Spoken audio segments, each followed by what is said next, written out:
Bournemouth won, Manchester United won.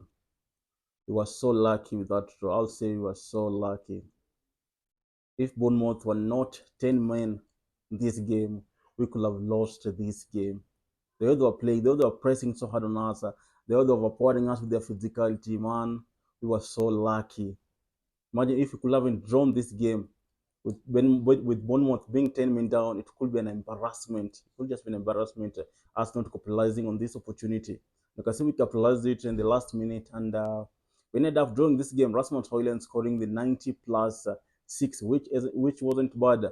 And looking at the way this game was being played, I think the first half performance wasn't that good. Rasmus Højlund wasn't that good in this game. He was invisible. Shots on target zero. Shots off target zero. Shot blocked also zero. It's only this chance that he scored kind of redeemed himself, where he had, I think, one shot on target. Apart from that, before him scoring that goal, he wasn't that impressive. He wasn't just. But look at the first goal that we conceded. I think us playing from the back is something that we need not to do. This playing from the back, we need to stop playing from the back. It's costing us. And you can see the way he conceded that first goal. Andre Onana starting the ball to Luke Shaw. Luke Shaw, knowing that he's being kind of going to be pressed hard with the Bournemouth player, he passes to Dorgo, knowing that Dorgo will be pressed so hard in his position, and that's what he did. He passed it to Dorgo, to the two of the Bournemouth players, pressing Dorgo so hard. Dorgo losing his control, slipping, and the Bournemouth player took charge of the ball. And what happened? Semenyo scored that goal. You can see we had two players inside the box, Casemiro and Lenior, and they couldn't even block that ball. They were unable to block that ball. You can see playing from the back. I was uncomfortable when we were playing with the ball. Like something will just happen. Something will just happen. And it happened. My instincts were right. Something happened, and you can see what happened.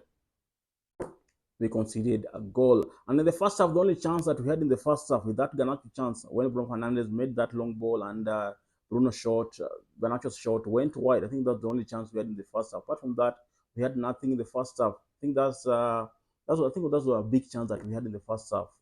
There's this chance Garnacho Mino had inside the box, controlled so well.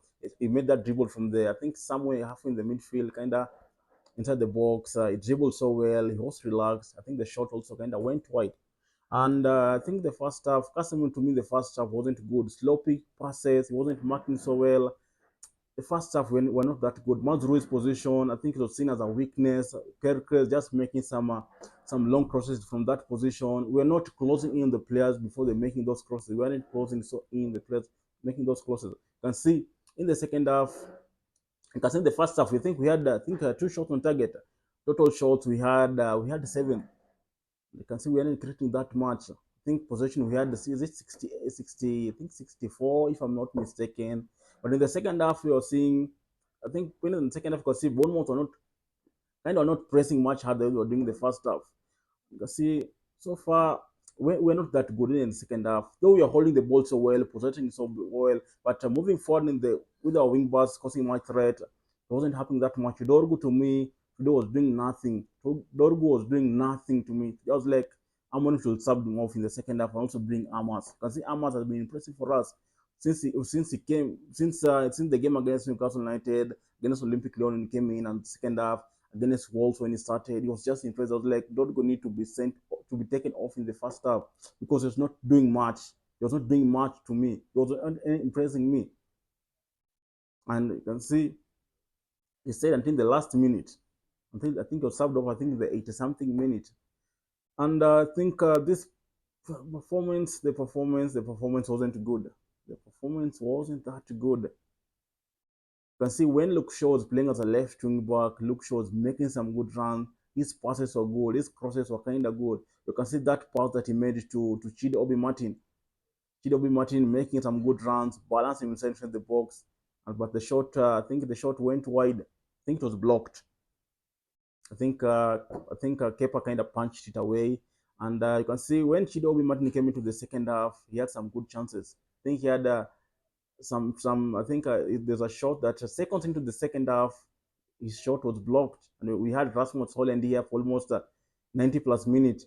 No, zero shot on target, zero shot off target, zero shot blocked.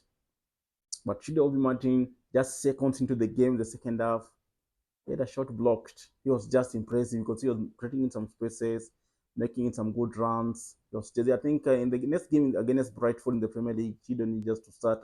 You can see that goal from Rasmus Højlund, I think that pass from Luke Shaw, Ugarte deflecting it, and Rasmus Højlund scoring. I think before Rasmus Højlund scored this goal, he went like 5 games without scoring against Nottingham. After the international break, he didn't score after against Nottingham Forest, against Manchester City, against Newcastle United, against Lyon, against Wolves. And you can see when he scored against Leicester City before we went for the international break, he hadn't scored for almost 21 games because there's a player that I'm not understanding Rasmus Højlund. There's at times we're creating chances, he doesn't realize it. All that's why I say we need an experienced striker in the summer. Bringing the lack experience, we need experience in the summer. We need someone like Osimhen who has that ego, who has that power, who has that hunger, wanting to score.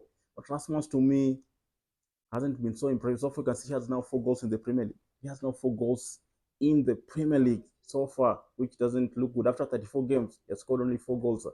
And I think that goal that he scored kind of saved us. I'll say it saved that with that goal.